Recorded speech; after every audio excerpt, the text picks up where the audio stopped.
joie. Puisque ce matin tu es en bonne santé. Et je pressens que tu es aussi dans l'empressement d'écouter la parole de Dieu.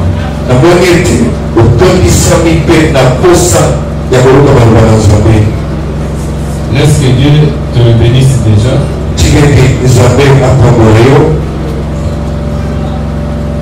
Aujourd'hui, nous sommes le dernier jour de notre séminaire. Nous avons eu toute une semaine de cet enseignement.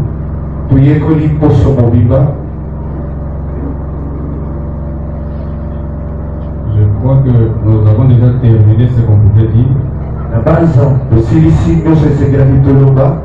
Mais puisque la répétition est la mère de la science,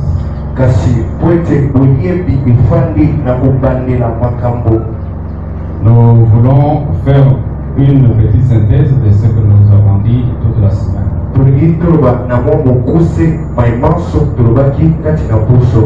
Nous sommes en train de parler d'une église équilibrée.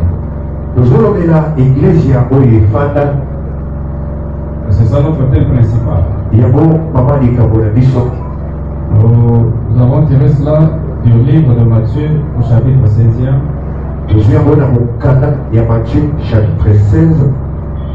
Le verset 17 jusqu'au verset 19. Verset 17 qui est le verset 19. Nous pouvons lire cela.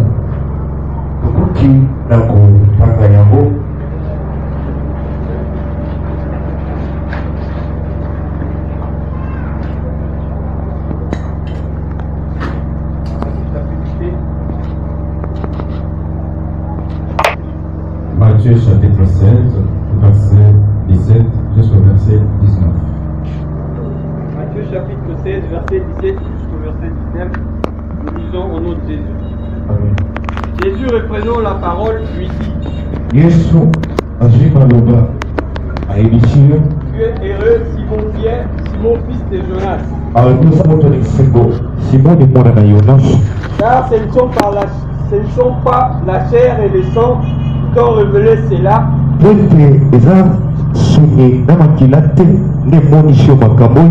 mais c'est mon Père qui est dans les cieux. Et moi, je te dis que tu es Pierre, et que sous cette pierre je bâtirai mon église, et que le port du séjour de mort ne prévaudront point contre elle. Je te donnerai le clé du royaume des cieux. Ce que tu lieras sur la terre sera lié dans les cieux. Et ce que tu te lieras sur la terre sera délié dans les cieux. Parole du Seigneur. Que Dieu ajoute la bénédiction à sa parole.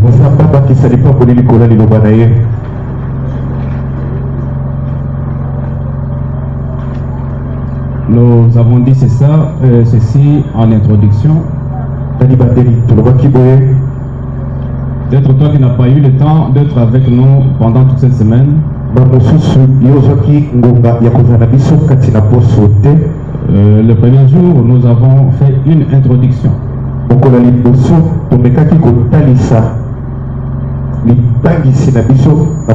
Nous avons dit que ici, Christ parle avec ses apôtres. Il leur demande qui les gens de ce monde disaient qu'il était.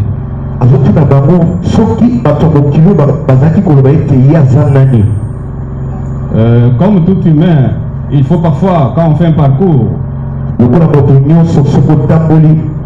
faire un examen de conscience, demander parfois à ce que les gens pensent de toi. Peut-être pour pouvoir réajuster les tuyaux, comment tu dois marcher. Il demande à ses disciples, qu'est-ce que les gens disent de moi? Et il y a eu des réponses. Il y en a qui disent que tu es Élie le prophète.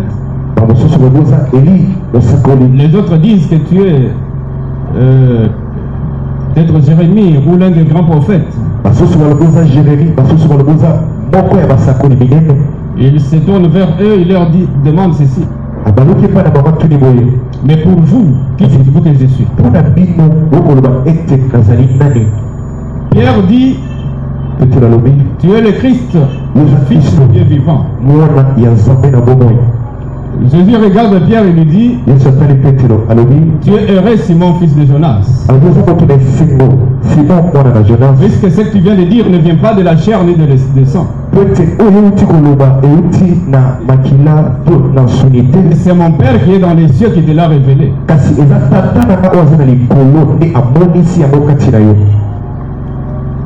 Il change directement de chapitre. Il dit, je te dis que tu es Pierre. Mais sache que sur ce roc, je vais bâtir mon église.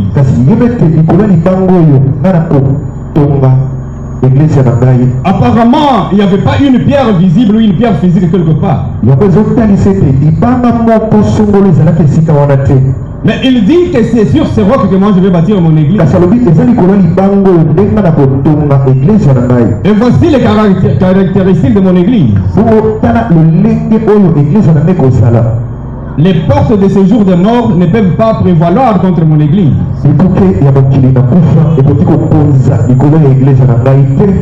Les portes de ces jours de mort n'auront pas de domination sur mon église. Il dit, je te donnerai les clés des cieux. Et ce que tu vas lier sur la terre sera lié dans les cieux.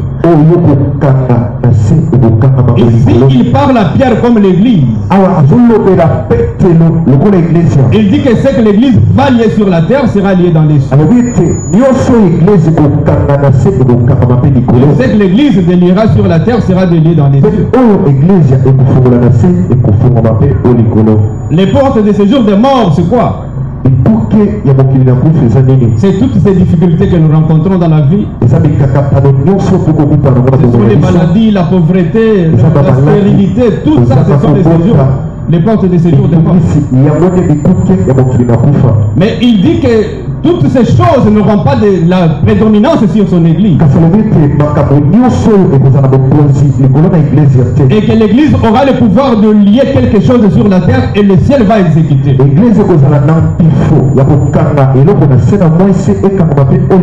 Et l'église aura le devoir et le pouvoir de dire quelque chose et cette chose-là arrive.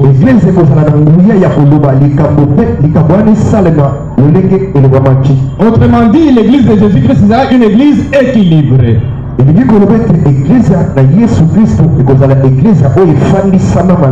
une église qui ne sera pas agitée. Ce ne sera pas une église qui sera déséquilibrée. C'est pourquoi nous avons voulu parler de cette église. Ainsi, nous avons dit que l'église n'était pas le bâtiment, n'était pas des dénominations.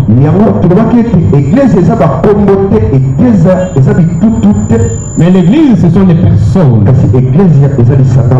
C'est toi, c'est moi et c'est lui. Autrement dit que le membre de l'église ou les enfants de Dieu seront des gens équilibrés.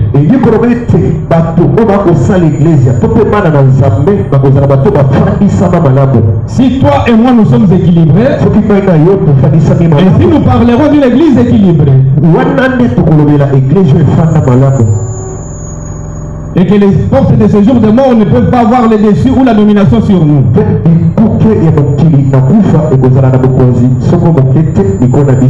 Ainsi, nous avons voulu parler de cet équilibre en 4 dimensions.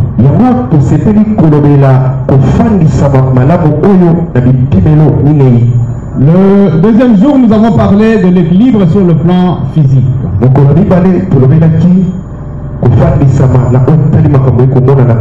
Nous avons dit qu'une église équilibrée physiquement, c'est une église qui doit être d'abord équilibrée matériellement et financièrement.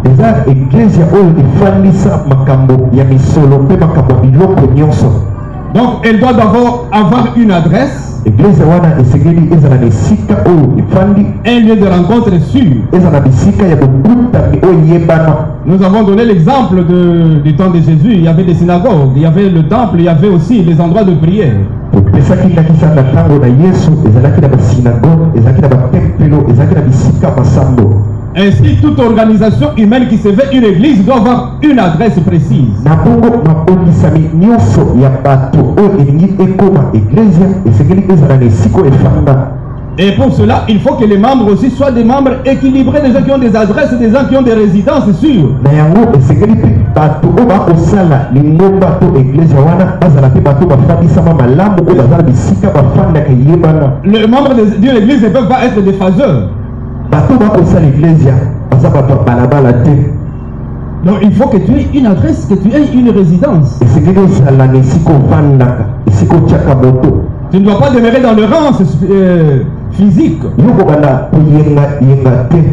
Tu dois avoir une adresse. Esengeli ozala na esika ofandaka. Même s'il faut qu'on vienne te chercher, on vient quelque part où tu habites. Attention, esengeli baya koluka yo toyebi bisika ofandaka. Si toi tu as une adresse, moi j'ai une adresse, alors notre église sera aussi équilibrée. Esika na fandaka yo mpoza na esika ya kofanda wana nde eglise na biso ekofandisama malamu. Et matériellement cette église doit avoir quand même une sonorisation. Na biloko mpe eglise esengeli ezala mpe na bainstrument. Vous savez, quand nous avons des instruments comme ça, nous prêchons à l'aise. Ntango toza na bainstrument oyo tokoteya na kimia. Nous devons avoir des chaises. Quand tu es sur une chaise, tu t'assois, tu es libre, tu es vraiment à l'aise. Toza mpe na bakiti oye ofandi na kimia nyonso. Nous avons dit qu'on ne doit pas se référer peut-être à ce qui se passait dans le désert.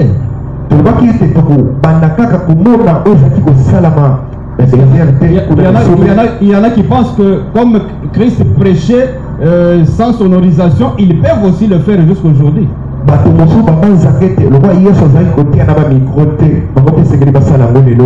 Mais dites-leur que Jésus utilisait beaucoup de pirogues aussi, qu'ils utilisent des pirogues même quand il n'y a pas de rivière.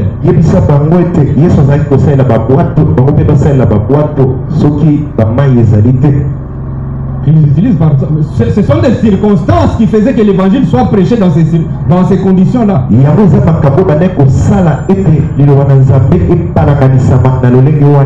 Mais nous sommes dans un monde qui évolue, nous devons nous adapter aussi à cela. Et matériellement, les membres d'une église doivent être aussi équilibrés.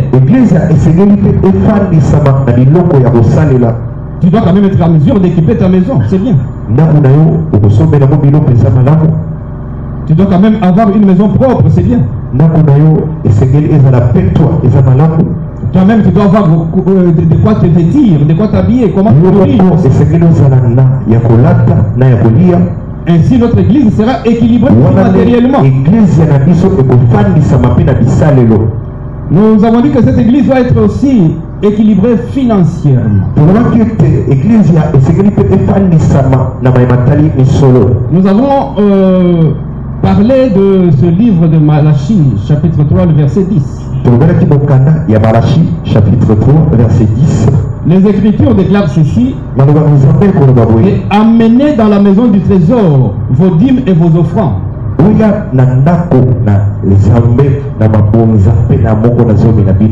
Pour qu'il y ait de la nourriture dans la maison du trésor. On nous montre une chose, que nous devons amener de nos demeures, de nos maisons, nos dîmes et nos offrandes. On ne peut pas amener cela si dans nos maisons il n'y a rien. Cet équilibre financier doit commencer à partir de chez nous. Et nous devons amener cela dans la maison du trésor. Si à la maison tu n'as pas de foufou, comment tu peux amener le foufou à l'église? Si dans tes poches tu n'as pas l'argent, comment tu peux amener l'argent à l'église? Il faut que l'église soit à mesure de répondre favorablement et efficacement aux besoins financiers qui peuvent se poser.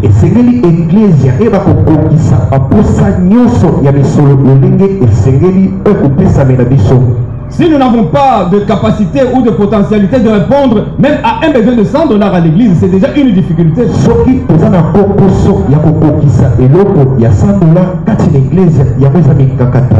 Une église équilibrée doit être à mesure de répondre favorablement à toutes les demandes financières qui peuvent se présenter.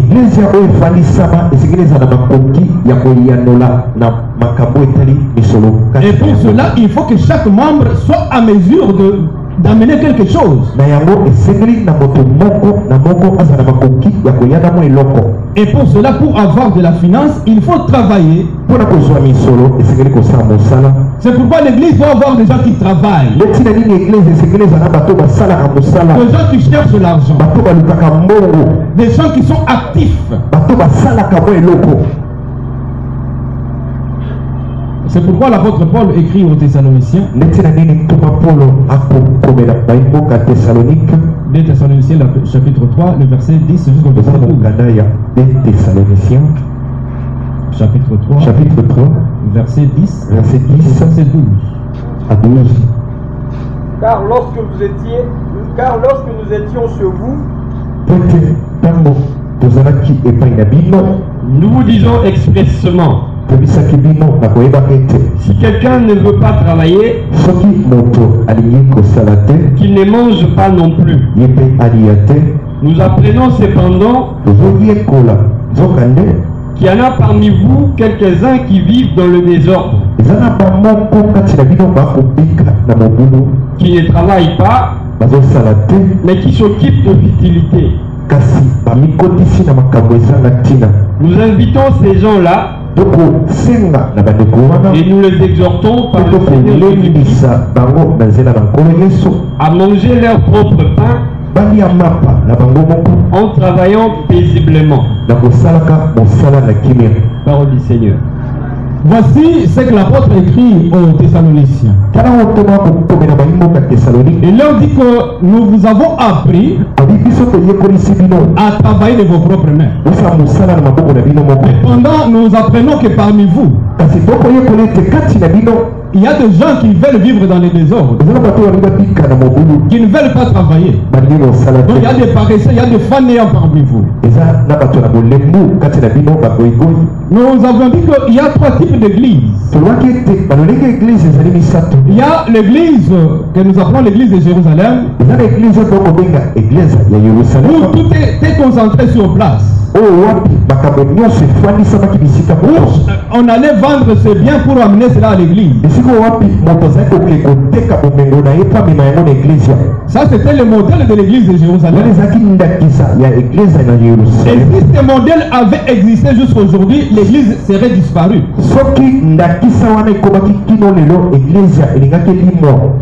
Imaginez, au lieu d'aller travailler, eux partent vendre ce qu'ils avaient.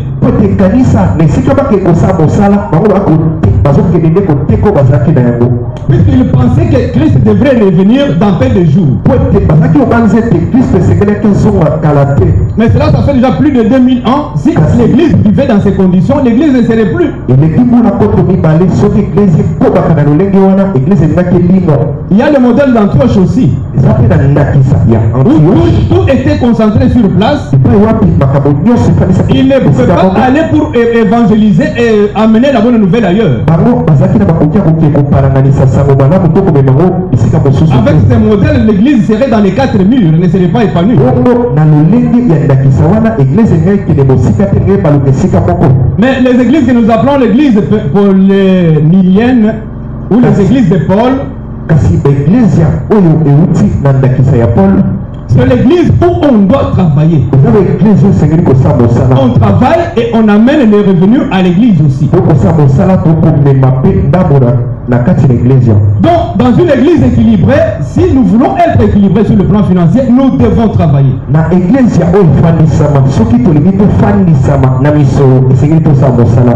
La vie éternelle, c'est un acquis pour nous. Nous avons déjà les saluts par le sacrifice de Christ. Mais pour vivre au quotidien, nous devons travailler. C'est pourquoi j'encourage ce matin quelqu'un qui doit travailler, qu'il continue à travailler.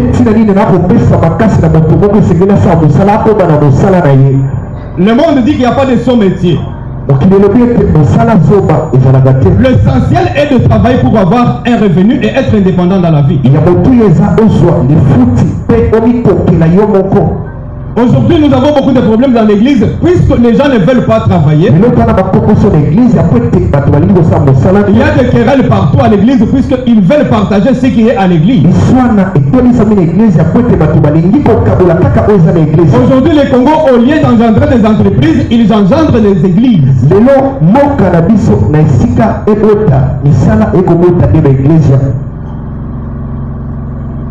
Nous avons même des chailleurs qui... Je ne sais pas s'il faut les appeler comment, mais qui se disent prophètes et pasteurs de la rue.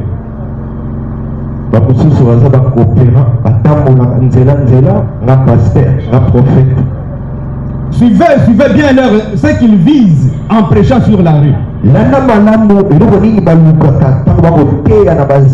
Ils prêchent dans des bus non pour gagner des âmes, mais pour avoir de l'argent.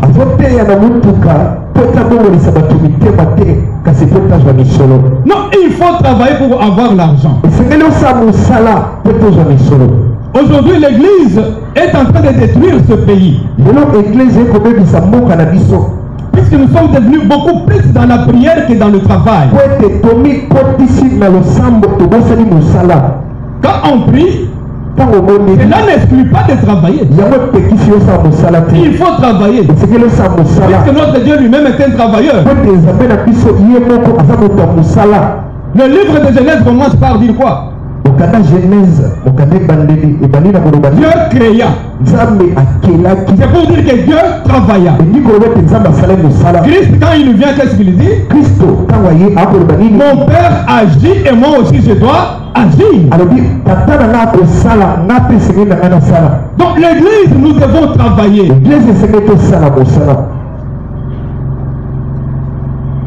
Le spirituel, c'est bien. Aujourd'hui, si nous voulons construire ici, on ne va pas se focaliser sur les intercesseurs. Nous devons chercher les maçons qui doivent travailler. Si nous avons des procès, nous devons recourir aux avocats. Donc nous devons avoir des gens qui travaillent. Si nous construisons des hôpitaux aujourd'hui, nous aurons besoin des infirmiers, nous aurons besoin des docteurs et des médecins. Est-ce qu'on peut construire des hôpitaux pour aller imposer les mains là-bas? C'est pourquoi nous voulons qu'à l'église que nous ayons des jeunes gens qui étudient, qui ont des ambitions pour devenir des médecins, pour devenir des avocats, devenir des ingénieurs.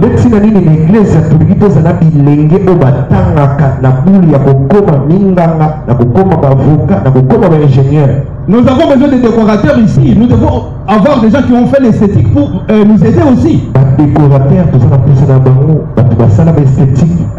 Alors, pour être équilibré financièrement, il faut travailler.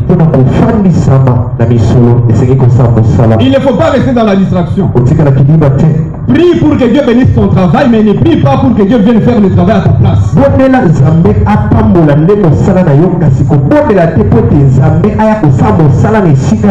Une église équilibrée financièrement, et il faut que le membre de l'église travaille. C'est à partir du travail que nous serons équilibrés financièrement.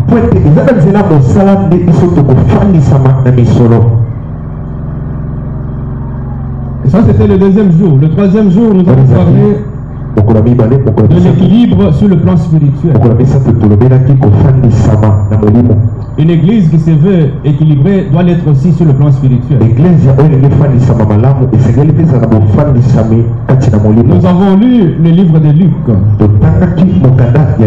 C'était Luc chapitre 4, le verset 17 jusqu'au verset 19. Luc chapitre 4, verset 17 à 19.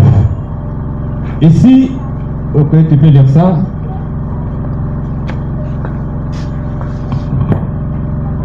Et on lui remit le livre du prophète Ésaïe.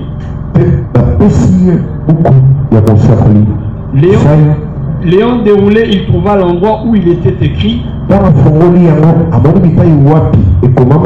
L'Esprit du Seigneur est sur moi parce qu'il m'a oint pour annoncer une bonne nouvelle aux pauvres.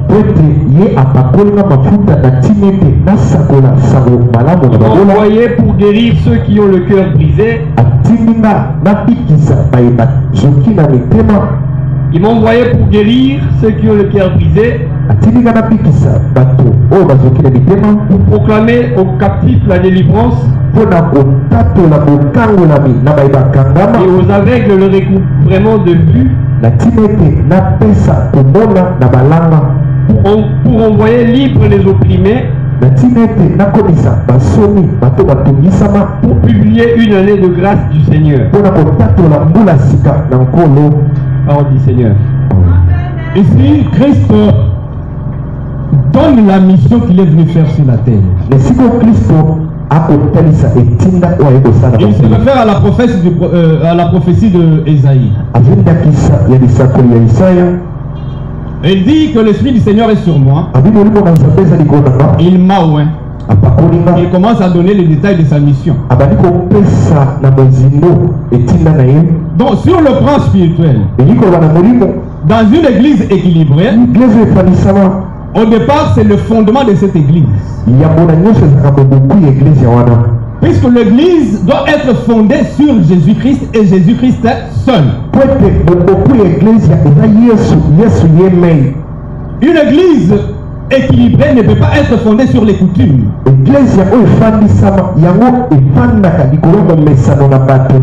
C'est pourquoi parfois je me plains de ceux qui se disent, vous trouvez, on a écrit l'église prophétique.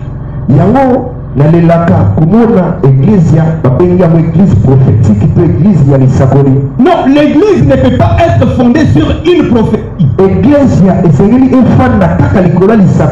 Non, l'église doit être fondée sur Jésus-Christ qui est tout. En Jésus il y a tout. Mais si vous limitez l'église à la prophétie, vous dites que vous êtes une église prophétique, c'est déjà une erreur.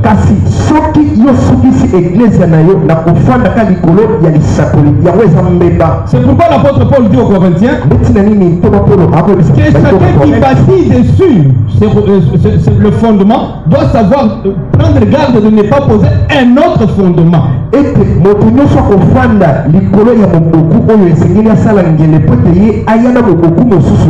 Donc si vous voulez bâtir, vous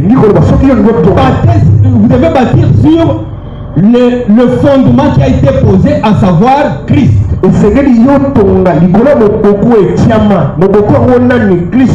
Tu ne dois pas bâtir une église sur une coutume.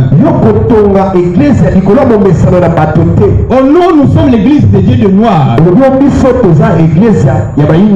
respectons nos coutumes. L'église doit être fondée sur Jésus-Christ et sur Jésus-Christ seul. Non sur un leader. On est fondé sur le fondement qui est Jésus-Christ. C'est pourquoi Christ, quand il parle à Pierre, il lui dit que c'est sur ces rocs que je dois bâtir mon église.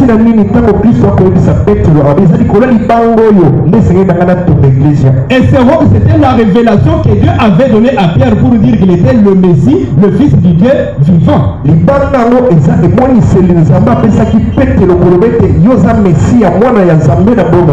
Et c'est sur ces messies-là que je dois bâtir mon église. Et il donne maintenant la mission de cette église. Spirituellement, l'église doit avoir ces 4 principes qu'il doit suivre.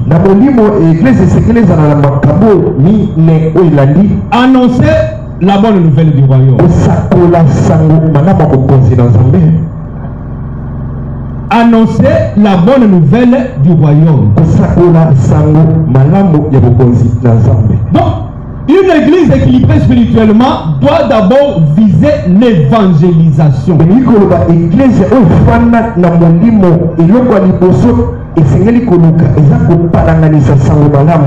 Paul dit une chose.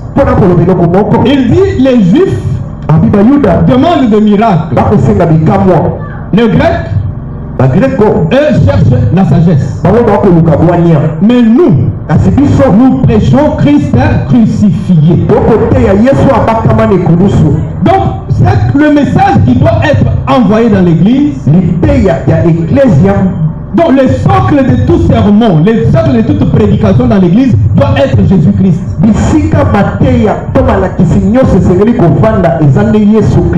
Mais aujourd'hui, il y a des soi-disant églises qui ne parlent que de l'histoire de leur leader. Vous voyez notre leader quand il était en vie, voici ce qu'il avait fait. Donc toute leur prédication, ils ne parlent que de leur leader.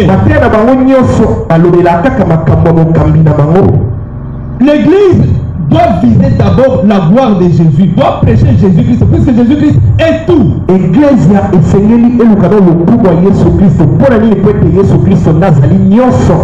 Nous devons prêcher Christ dans tous nos sermons.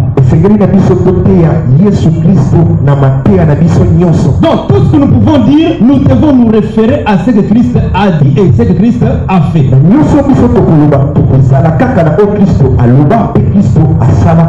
Il dit nous devons annoncer la bonne nouvelle du royaume. La mission première de l'église. Nous avons dit que la mission n'est pas à confondre avec la vision. La vision de l'église, c'est ce que Christ dit à ses disciples. Allez, faites de toutes les nations mes disciples. C'est ça la vision de l'église. Mais comme mission maintenant, nous avons dit que premièrement c'est annoncer la bonne nouvelle. Deuxièmement, c'est de détruire les œuvres de ténèbres. Donc, une église équilibrée spirituellement, on doit avoir des solutions aux problèmes spirituels dans l'église.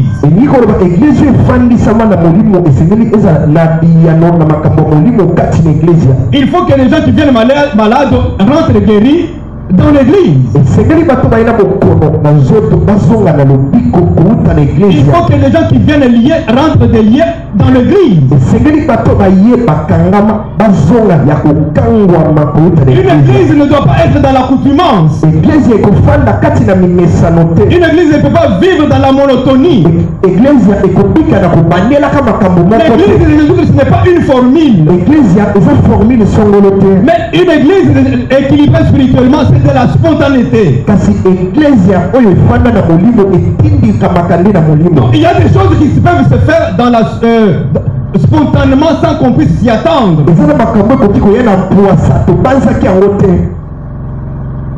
Une église qui donne solution aux problèmes. Et pour cela, il faut que toi aussi tu prennes conscience de cela. Que spirituellement tu puisses être fort. Que tu puisses être capable d'imposer les mains à tes enfants et qu'ils soient guéris. Tu dois vivre aussi cette expérience personnelle avec ton Dieu. On ne peut pas venir à l'église pour former des croyants. Mais nous venons à l'église pour former des disciples. Des gens qui doivent apprendre et être aussi absurdes de transmettre cela. On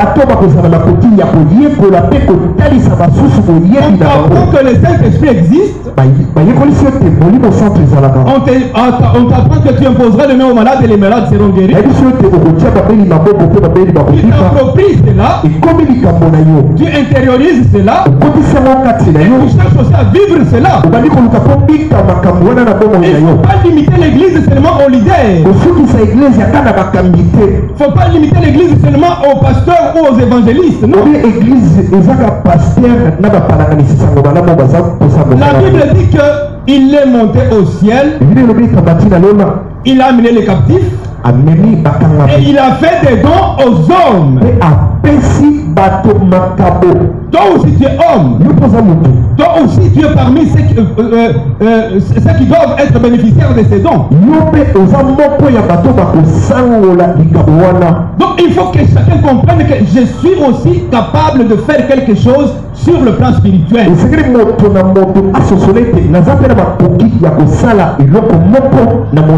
Si toi tu aspires à cela, moi j'aspire à cela, l'autre aspire à cela, et ensemble nous serons visités et nous allons vivre la main de Dieu.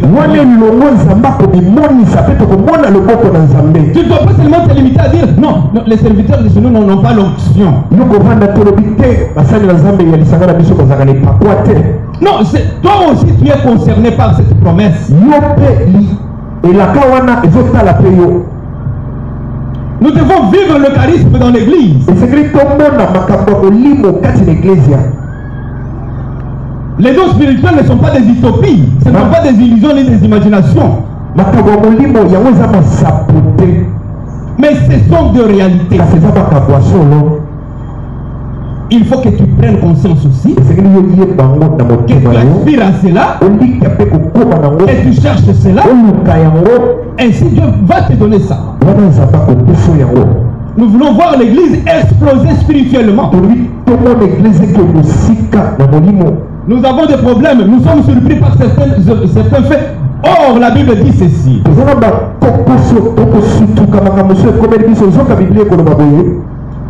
Dieu ne peut pas faire quelque chose sans qu'il ait averti ses serviteurs, les prophètes.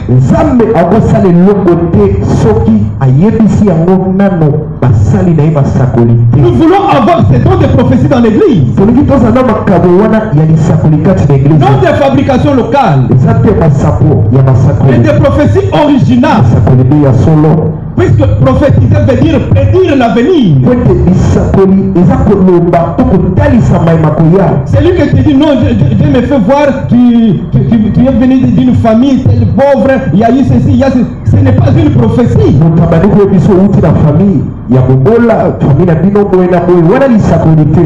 Les épreuves auxquelles étaient soumis les prophètes dans l'Ancien Testament, c'était quoi?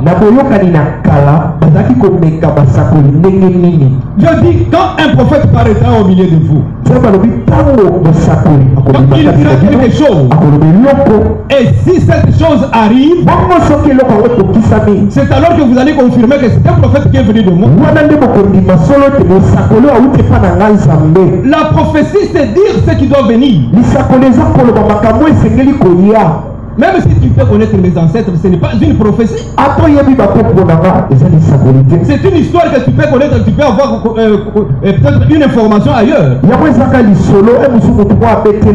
Mais dis ce qui peut venir demain. C'est alors qu'on va reconnaître que Dieu est prophète.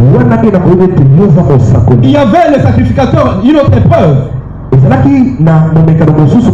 Il y avait sur le pectoral, il y avait l'urim et le thummim.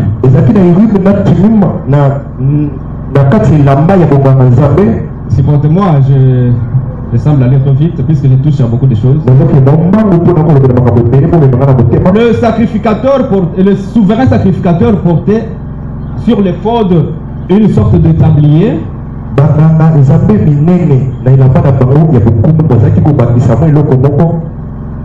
Et sur ce tablier-là, il y avait 12 pierres.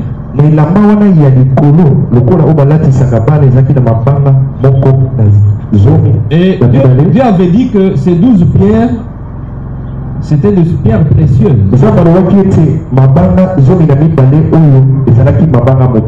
On avait pris des jaspes, des topazes, et c'était 12 qui représentaient les 12 tribus d'Israël. Et sur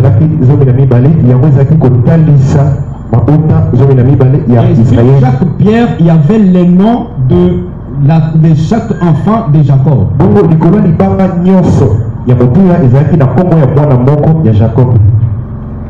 Une petite parenthèse. Vous allez voir que le premier fils de Jacob, c'était Ruben. Et le dernier fils, c'était qui?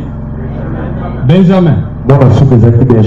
Et vous allez voir que la première pierre sur cette éphod, c'était, sur le pectoral plutôt, c'était la pierre de topaz. Et quand vous descendez, la 12e pierre, c'était c'était quelle pierre? Est-ce qu'il y a des lecteurs de la Bible ici? C'était la jaspe, oui. Et quand vous voyez Christ venir, quand il apparaît en Apocalypse, il dit à Jean, et Jean lui dit, j'ai vu quelqu'un qui était assis sur le trône. Et cette personne avait l'apparence du jaspe et de la topaze. Il y a quelqu'un qui comprend. Voici l'apparence de cet homme qui était assis sur le trône. Il y avait l'apparence de jaspe et de topaze. Or, jaspe représentait Ruben, qui était le premier, et topaze représentait Benjamin, qui était le dernier. C'est pour dire que c'est lui qui était assis sur le trône. Était le premier et aussi le dernier. C'est lui qui était le commencement, qui était la fin. Et maintenant, qu'est-ce qui s'est passé avec les pectorales? Quand un prophète apparaît en Israël, on les plaçait devant les pectorales. Quand il donne ses prophéties, il faut que ses pierres brillent. Ça signifiait quoi? Il faut que toute prophétie qui peut venir ne puisse pas énerver la parole de Dieu. Aujourd'hui, il y a une prophétie qui est contraire à la parole de Dieu, ce n'est pas une prophétie. Je répète encore que la prophétie doit être toujours concordante avec la parole de Dieu. Une prophétie vient pour consoler. Mais quand une prophétie vient pour diviser, ce n'est pas une prophétie.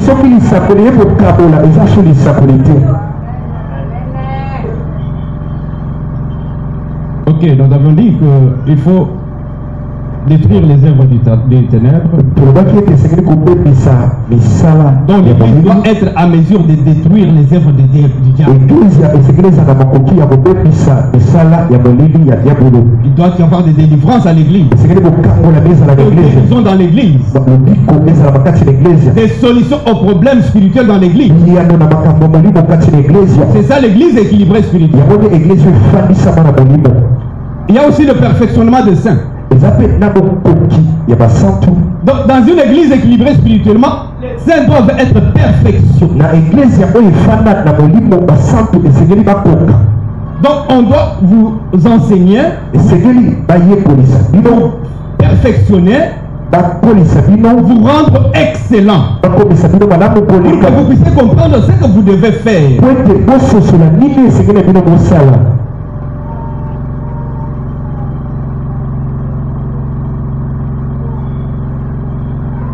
Ok. Je regardais le temps qui m'est donné pour que je puisse comment avancer. Nous avons dit qu'en dehors du perfectionnement des saints, c'est pour que ces saints puissent édifier les autres. Donc savoir ce que tu dois faire à l'église, qu'est-ce que tu dois amener aussi comme contribution pour que l'œuvre du Seigneur aille de l'avant. Et comme quatrième mission, il faut que l'église puisse impacter le milieu où nous vivons.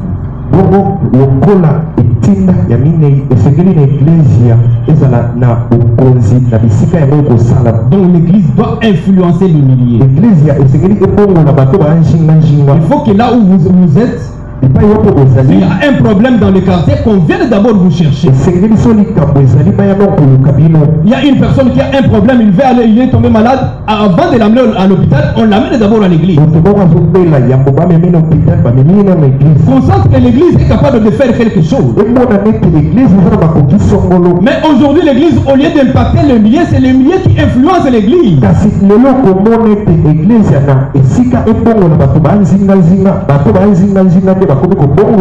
C'est l'église qui est en train de chercher à copier ce qui s'est fait ailleurs. Non, l'église doit impacter les milliers. Nous passons rapidement, on a parlé de ces choses pendant toute la semaine. Le 4e jour, nous avons parlé de l'équilibre sur le plan moral.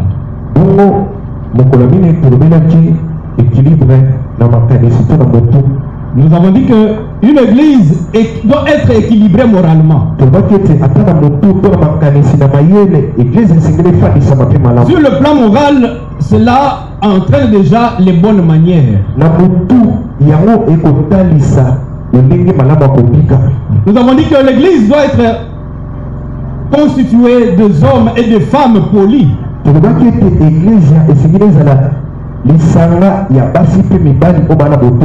Qui ont de bonnes manières, qui ont la propriété, qui savent aussi de bâtir leur endroit saint. Sur le plan moral, nous avons touché beaucoup de points. Il faut être poli. On doit avoir le respect les uns envers les autres. On doit avoir de la considération les uns envers les autres. Nous devons avoir un langage courtois. Si vous trouvez une église où les gens sont capables de se chamailler, ils sont même prêts à en venir aux mains. Il faut se demander si c'est une église ou autre chose. Une église qui se veut respectable et équilibrée, on doit avoir des gens polis, des gens qui ont de bonnes manières,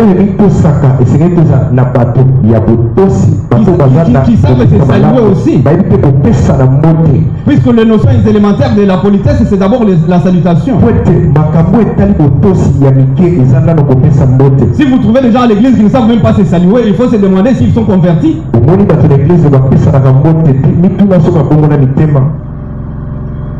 Ils sont capables de se quereller sans problème, de s'insulter sans problème. Qui ont des injures faciles. Même là où ils vivent, même là où ils travaillent, c'est toujours comme ça. La bonne réputation de l'église va de ses membres. C'est à partir de ton comportement qu'on doit juger ton église. Quel témoignage tu as là où tu vis? L'arrogance, l'insolence, ce n'est pas bien pour les enfants de Dieu. La propriété aussi. Il faut mettre les gens quand même à l'aise, les gens qui sont à tes côtés. Ce n'est pas aujourd'hui que nous allons t'apprendre à bien te laver. Ce n'est pas aujourd'hui que nous allons t'apprendre comment il faut brosser les dents. Puisque Philippiens 4, le verset 8 dit tout ce qui est honorable, ce qui est aimable, ce qui est vertueux, ce qui mérite l'approbation, ce qui est digne de louange, que cela soit l'objet de vos pensées. Donc tout enfant de Dieu doit se référer à cela. Savoir que ce que je suis en train de faire doit plaire aux autres.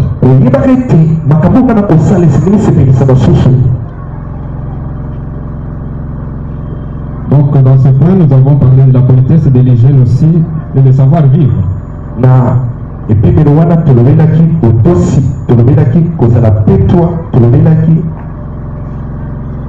le savoir vivre. Nous devons apprendre à nous supporter les uns les autres. Nous devons être modérés dans ce que nous faisons. Même s'il faut faire des visites, tu dois être équilibré et savoir comment tu dois le faire. Pas chaque jour tu es dans la maison de ton prochain.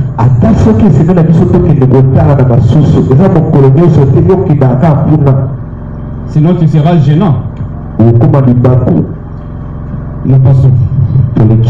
J'aimerais beaucoup me focaliser un peu sur le 4e point, donc juste le 4e jour.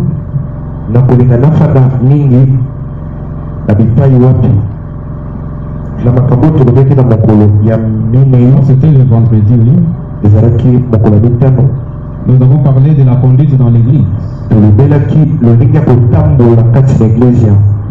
Là, nous allons prendre un peu de temps.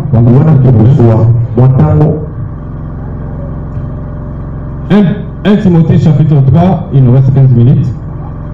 1 Timothée chapitre 3, versets 14 et 15. Verset 14 et verset 15. Je t'écris ces choses avec l'espérance d'aller bientôt vers toi, afin que tu saches si ça tarde, si je tarde, comment il faut se conduire dans la maison de Dieu, qui est l'église du Dieu vivant,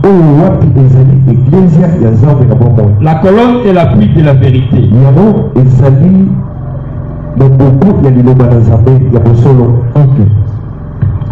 L'apôtre écrit à Timothée. Il lui dit, je t'écris ces choses, puisque lui était en prison quelque part. J'ai l'espoir que bientôt je vais venir vers toi, je serai libéré.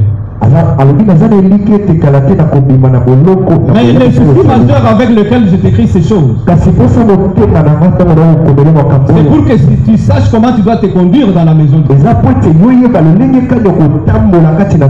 qui est la colonne et l'appui de la vérité. Il y a une conduite qu'on doit adopter quand on est à l'église. Serviteur ou fidèle, il faut avoir une conduite appropriée dans l'église. Puisque l'église n'est pas une mutualité. L'église n'est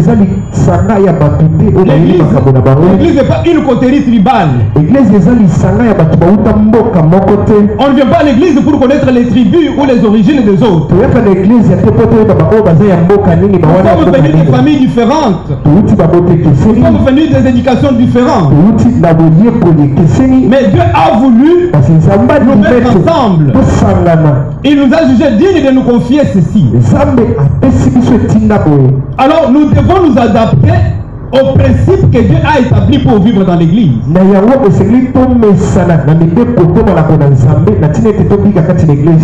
peut pas venir à l'église avec ses propres pensées. On ne peut pas venir à l'église avec ses propres ambitions. Mais quand tu viens à l'église, tu dois t'adapter à ce que l'auteur ou le propriétaire de l'église t'exige de faire.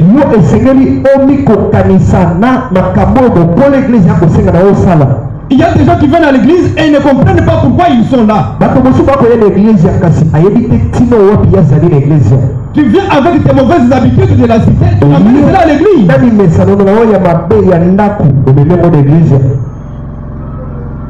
Tu as divisé beaucoup de foyers chez toi à l'église, à la maison. Tu as séparé beaucoup de gens. Et tu amènes cela aussi à l'église. Donc l'église, c'est un endroit où on doit se conformer à la parole de Dieu. Ici, nous sommes régis par la parole de Dieu. À l'église, il y a d'abord un ordre qui est établi que nous devons respecter. Dieu sait pourquoi il a placé celui-ci à ta tête pour qu'il te dirige. Et tu dois le respecter. Même si tu es plus intelligent que lui. Même si tu as beaucoup étudié plus que lui. Même si tu as beaucoup d'argent plus que lui. Tu dois le respecter. Tu dois avoir la considération pour lui. Et la Bible dit même que tu dois avoir de la déférence pour lui.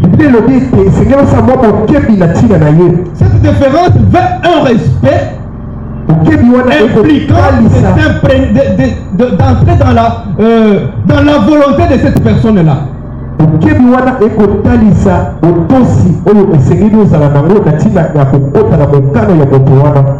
Et c'est ça la différence. C'est ça que la Bible nous demande. Il faut respecter l'ordre qui est établi. Puisqu'à l'église, nous avons d'abord les ministres. Et il faut aussi apprendre à respecter ses limites.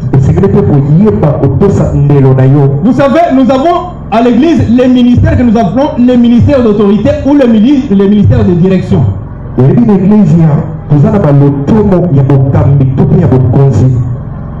Et nous avons des ministères de gestion et nous avons aussi des ministères d'édification. Il faut que chacun reste à son niveau. Il y a des décideurs dans l'église. Ce n'est pas quand on prend une décision, quand tu vas voir le décideur, comment vous avez décidé ceci? Il fallait demander notre avis aux autres.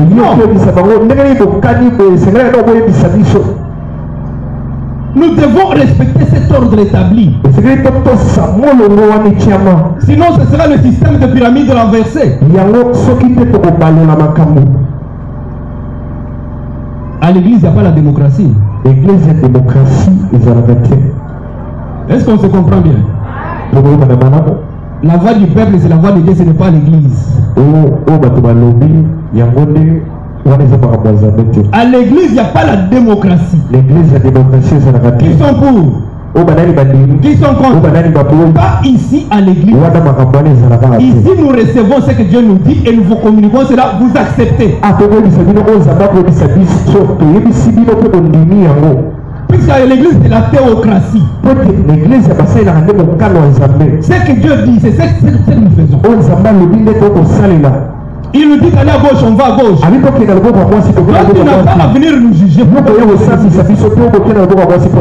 je ne comprends pas ce qui se fait à cette église. Comment ça prend des décisions comme ça sans nous demander. Vous croyez que nous viendrons ici un jour demander qu'il fallait que nous puissions faire ceci? Pas ici. Et jamais on ne fera ça. Sinon, nous risquons de faire le veau d'or comme Aaron.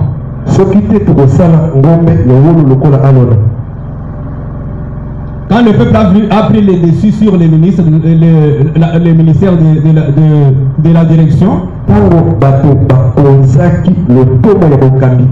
Aaron fait nous un Dieu. Et Aaron a cédé, il a accepté. C'est pourquoi je tire encore l'attention de ceux qui sont élevés dans l'église. Un leader ne peut pas être un aliéné, c'est-à-dire celui qui subit l'influence ou la pression de ses conseillers.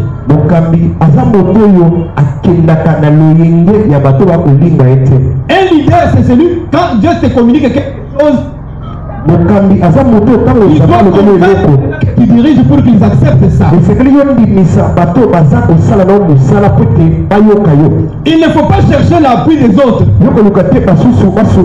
Non, sinon Dieu m'a mis à cœur de faire quelque chose. Comment vous trouvez ça? Non, tu n'es pas leader. Il faut savoir que Dieu t'a placé là. Tu vois, peut-être si ça a échoué, un leader s'assume. Dieu m'a dit de le faire, je dois le faire. Si ça a réussi, c'est sa gloire. Si ça a réussi, c'est lui qui sera dans le C'est comme la Bible le demande. Vous imposerez les mots malades et les malades seront guéris. Si j'impose les mains et que tu n'as pas guéri, où est mon problème? Je fais mon devoir. C'est pas moi qui guéris.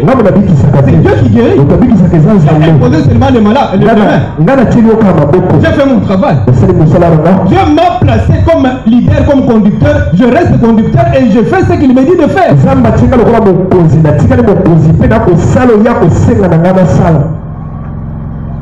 À l'église, il n'y a pas la démocratie. L'église, démocratie, donc, il y a des ministères de direction ou les décideurs dans l'église.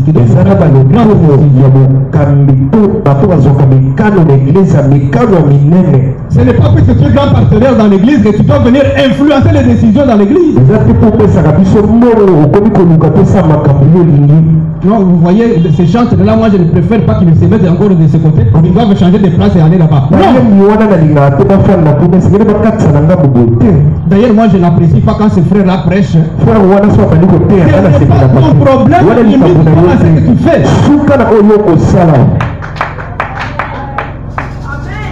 Tu n'as pas à venir influencer les décisions des décideurs dans l'église.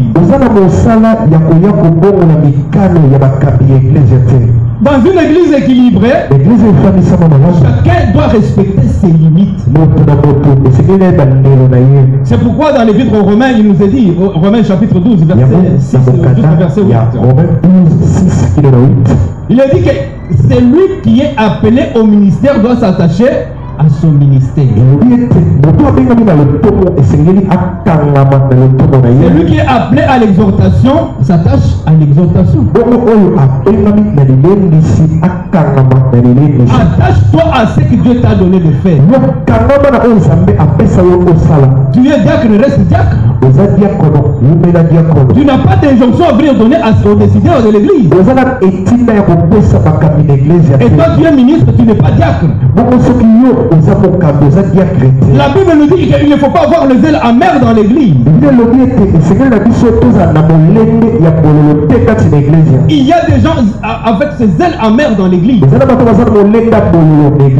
Ils veulent faire tout. Il fait tout à tout moment. Il est parmi les chantres, il est parmi les protocoles, à l'intercession.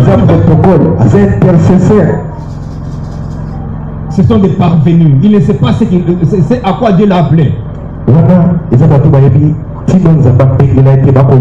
Puisque quand Dieu appelle, il te donne la vision et il te donne aussi la provision. Et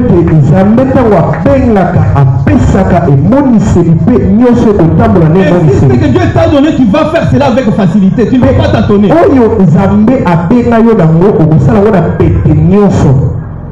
Le zèle amer amène des gens à toucher à tout. Ils veulent apparaître partout. Partout tu as quelque chose à dire.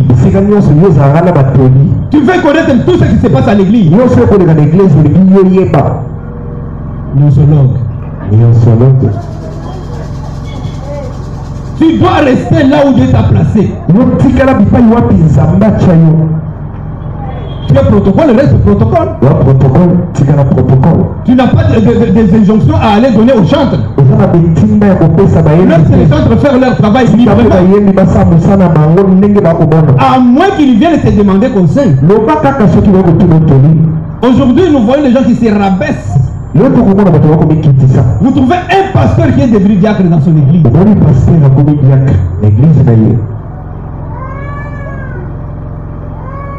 Et il faut se demander s'il est vraiment appelé à être pasteur.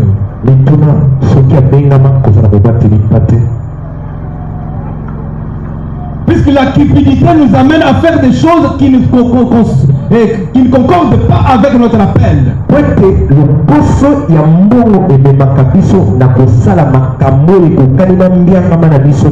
C'est pourquoi s'il faut combattre quelque chose dans la vie, il faut combattre l'inactivité, le chômage. Puisque quand tu ne fais rien dans la vie, tu seras tenté à beaucoup de mots.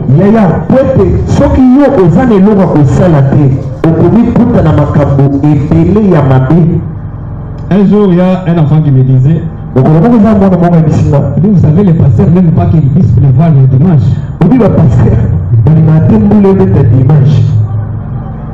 Puisqu'ils ne vivent que de cela. Mais comment on peut se réduire jusqu'à ce point-là?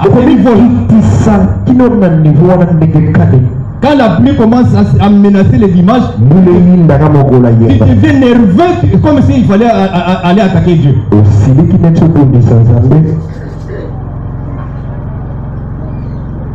Reste à ta place. Fais ce que Dieu t'a donné de faire. Et surtout, ne cherche pas des disputes avec les autres.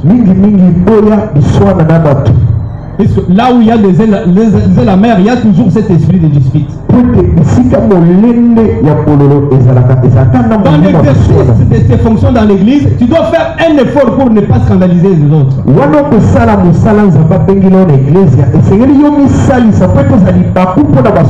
Il y a des gens qui mettent les autres mal à l'aise dans leur façon de travailler. S'ils prêchent, tout le monde qui est là sait déjà que non, il ne va pas finir sans me scandaliser. Non, il fera toujours quelque chose pour nous scandaliser. Même quand il modère, ce sont déjà les chanteurs qui sont mal à l'aise. Il y a un modérateur qui est venu me dire une fois, plus avec ses prédicateurs. Mais est-ce que tu es réellement appelé de Dieu? Puisque quand le modérateur est là, c'est le président du culte, c'est lui qui nous donne, qui doit modérer, qui doit équilibrer le temps. Même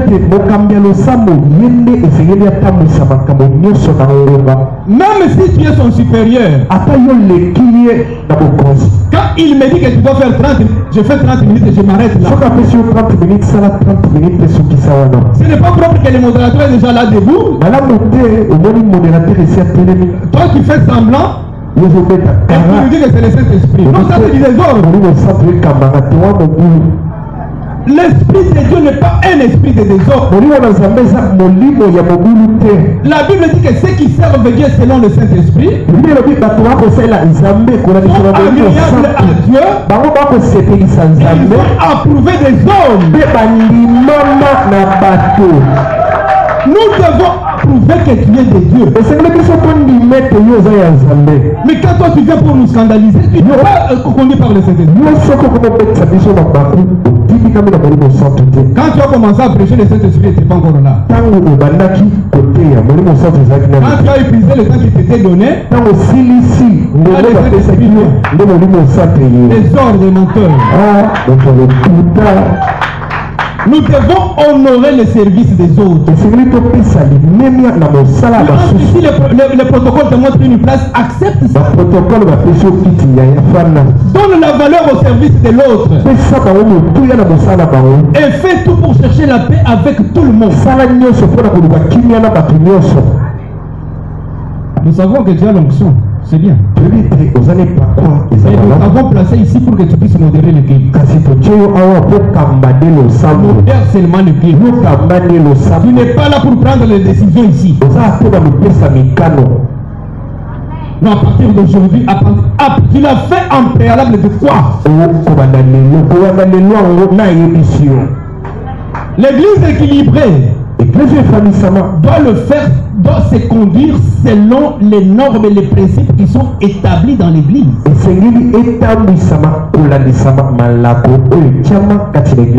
Vous êtes chantre, on vous donne 5 minutes pour la louange, vous faites 5 minutes et c'est tout. Des fois tu commences à faire quoi? Tu as le micro, tu fais dos au modérateur. Pour que tu puisses voir ce qu'il fait. Eh bien, tu as tourné les dos. Mais ta conscience te condamne. Et Dieu sait que tu es en train de scandaliser l'autre. L'église équilibrée, c'est l'église où tout le monde cherche la paix. Donc faisons tout pour chercher ce qui contribue à la paix de l'église. Partout où nous pouvons nous retrouver, dans l'exercice de nos fonctions, faisons tout pour chercher la paix. Tout m'est permis, et tout n'est pas utile.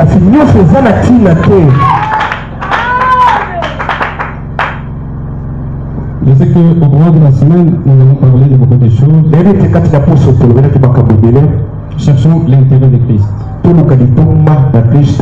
Nous avons fini par 2 personnes. Dans 3 Jean, le verset 9 jusqu'au 12. On nous parle de Diotrephe et de Démétrius. Nous avons dit que nous voulons décourager les Diotrephes dans l'église. Et nous voulons encourager les Démétrius. Puisque Diotrephe, la Bible dit qu'il veut toujours être le premier. Il faut qu'on le voie. On sache qu'il est là. On sache que c'est lui qui dirige. On sache que c'est lui qui commande. Parfois, ça me fait rire. Quand je vois les gens venir me demander, est-ce que vous pouvez nous dire quand le pasteur qui n'est pas là qui dirige? Je me suis dit toujours, voici les femmes les mamans des Zébédée.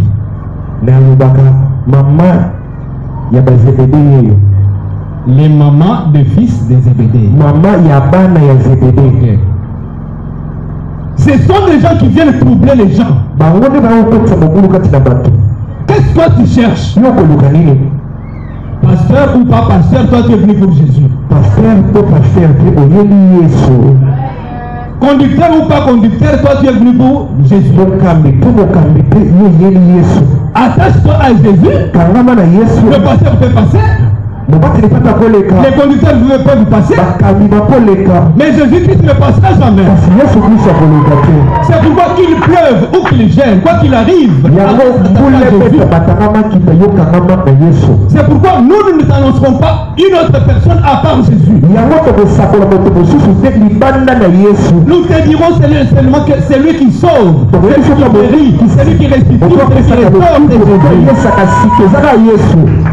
S'il faut rester attaché, attache-toi à lui. Et j'aimerais aussi te dire une chose. Ce n'est pas la cité Bethel qui sauve. Nous avons montré Jésus et attache-toi à Jésus. Tu vois, moi je suis de la cité Bethel. Nous chez nous c'est la saine doctrine. Non, ce n'est pas la cité Bethel qui sauve. Nous ne te prêchons pas la cité Bethel. Nous te prêchons côté à côté Yesu Christ. Crois en Jésus. Attache-toi à Jésus. C'est lui qui a versé son sang pour toi. Est-ce qu'il y a quelqu'un qui a compris?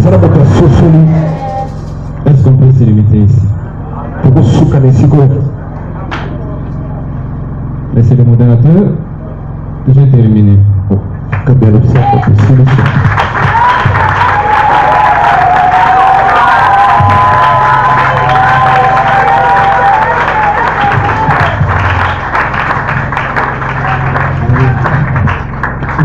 Voilà, ça passe bien. Une église équilibrée. Mais bazala qui n'est bandeli. Le lundi, dans les longs de Batouba. Bayo qui manque un peu bien. Amen. Vraiment, la telle situation on a moulé, on a sauvé dans mon conseil, dans mon moment. Pour comprendre dans assuré qui il faut tirer les sons d'ailleurs. Il faut que je puisse enseigner, il faut que je sois en matière oyo. Alléluia. Alléluia. Est-ce que vous pouvez que la chose vous a pour la maboko makasi? Mettez la maboko. Vous en passez bien. Quand ça fait aujourd'hui les sons, où tu n'as pas tiré, il y a eu les sons à eau, le bâti du son. Aux amours, ils ont eu des temps de salle à salle là. Bâti du son, awa, balobaki, koulimagate sur le kéba moutou. Sur le coup, on dit qu'on peut tabakombo et battre mes choses. Les amis nous rebalobelent dans Katia. Les solons les allaient écouter mon côté les solons mais voilà pour au ben da singa ma fufu na moto salani et to ka godani. Non. Bilo wana nyo so ben biso ma pe na mo. Les amis ko kenda mingi pas frère na kulimba yo. Ah, yo na zoya. Babilo ko nyo so ba beti biso mo nyo so na semaine go. Na za siku mo na moto azinga mugaye. Asengeli avec un mot en pratique. Alléluia. Alléluia. Voilà qui t'a montré la